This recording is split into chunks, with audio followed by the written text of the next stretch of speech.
Hey guys, look at my kitchen. Another big exciting day in my kitchen. Where are we going? What are we making? Northern Italy. Better place actually is the kitchen of Borio's restaurant. So today we're gonna make something that my dad used to love. He used to love Cacio and Pepe, and we're gonna make Frico Friulano. So essentially what this is you're gonna take some kind of starch. It can be anything. So it can be a polenta, it can be a potato.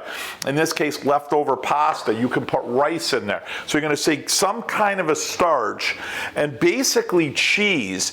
This is really a peasant recipe in its authentic originality from Northern Italy, and they would take the rinds of the cheeses and you would heat it up with some kind of starch, soften it, make it palatable, and it would come out delicious. If you look at some of the recipes online, a lot of times they'll come out kind of cakey, and I've had it that way. More often with potatoes, like if you take some potatoes and you have leftover almost like a mashed potato or some type of potatoes, and you mix them up with cheeses, it'll come out soft, a little bit thicker, about like a ½ inch or so, and crispy on the outside. Today we're gonna use pasta. Pasta won't come out as thick. It's gonna come out a little bit crispy, but my dad used to love Cacio e Pepe, so we're gonna make a Cacio e Pepe Frico. This is absolutely delicious. It's a lot of fun. It's simple. It's easy. It's a go-to the next day. I think you guys are gonna really enjoy it. So let's go over ingredients. Let's start having some fun. Essentially, you're gonna want some cheeses. There's no right or wrong. Cacio e Pepe is gonna be a Romano cheese, Pecorino Romano. We got the king of cheeses, right? We got some Parmesan Reggiano, so Parmesan cheese, which is great. So in this case, we've got some leftover starch, bucatini, so we got a pasta. Any kind of pasta will work. So we're gonna cut this up. So I've got a couple of cups of pasta left over, and then we're gonna do about a cup of a pecorino and a cup of a Parmesan Reggiano. It's a Cacio e Pepe, which is simple ingredients. It's pasta, cheese, and pepper. We're gonna want some fresh ground pepper only, and a little bit on the heavy part, we want a little bit of extra heat. We're gonna use just a pinch of salt. So today I've got some French sea salt. Like my shirt, it's sexy. That's why we're using it. It's absolutely delicious. And we're just gonna use a pinch because Pecorino Romano cheese is kind of salty, so we don't wanna use a lot. Before we hit our next ingredient, guys, don't forget, hit that subscribe button, give me a thumbs up, hit that notification bell. That way anything we got going on in the farm, it'll come right to your notification box. And that thumbs up actually helps share our videos with other people looking to have some fun cooking Italian in the kitchen. Next ingredient, guys, you're gonna wanna put a little bit of a fat inside the pan because we want it to fry, we want it to get a little crispy on the outside. So Northern Italians often use butter, where Southern Italy is gonna use an olive oil. Hey, good news, anyone new to our channel, I actually own a villa and an olive grove in Southern Italy, in Puglia, right above the heel. We co-op with a whole group of farms to bring you some of the best, most delicious, truly extra virgin Italian olive oil you're ever gonna have. It's called Vito and Joe's. I named the company after my two boys. And I know what you're thinking, geez, I'd love to get it. You guys, I would love for you to get it too. So just go on my Facebook page, my Instagram, my YouTube description.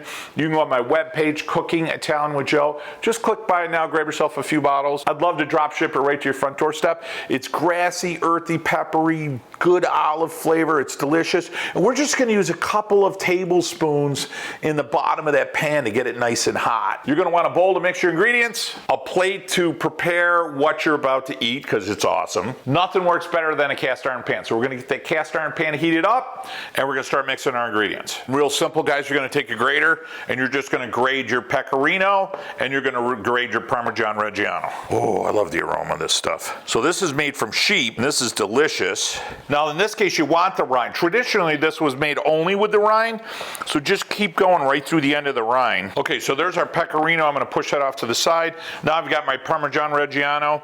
I'm gonna go ahead and grate this. I've got my Pecorino Romano Parmesan cheese. I'm gonna go ahead and push that off to the side. Now I've got my starch. So if this was, for example, rice, that's easy. You just mix it.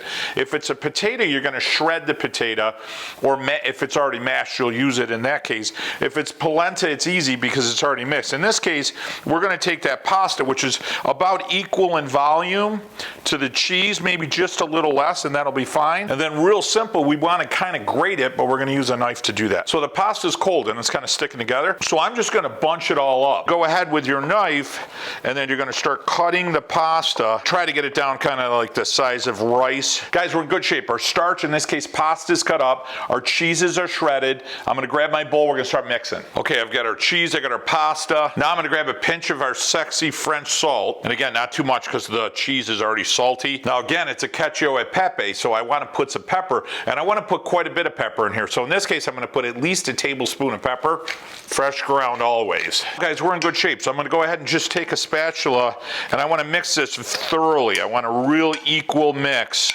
of the pepper, the cheese, in this case our starch, our pasta. Beautiful, guys. That's a perfect mix. I'll tell you, the aroma in here smells just like Cacio e Pepe. Let's go over to our stove. I'm going to recommend grab a spoon. That way everything you put, your little patties, are going to be kind of uniform in size. They'll cook around the same, and everything will be easy to maneuver inside your pan. A couple tablespoons of Vito and Joe's. You can see how hot that is. That's good. And just get that equally spread. I'm going to take that spoonful of my cheeses and starch and pepper, and I'm going to go ahead and set those right in my pan. My dad used to do them on a griddle down at the restaurant, so we had a nice big work surface. So I put a little extra on them. I give them a nice little pad down. So the art here is when do you flip them. So what I do is I get them all separated.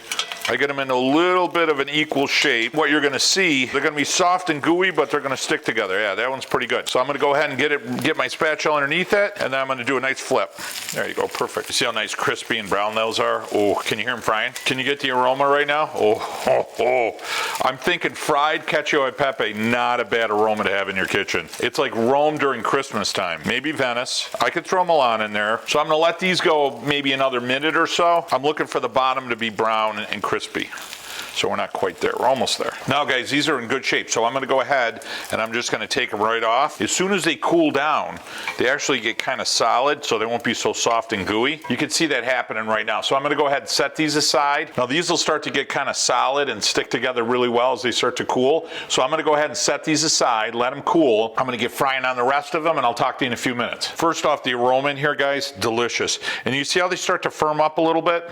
So they're still pretty warm, but they're nice and crispy, and they're almost like a pancake. Now, guys, favorite time, taste time. I'm gonna grab that top one there. You know why? I don't know if you can see it. It's literally got my name on it right there. And we're gonna go. So you can cut these, you can chew on them just like they're a chip. I wanna just break it apart, show you guys.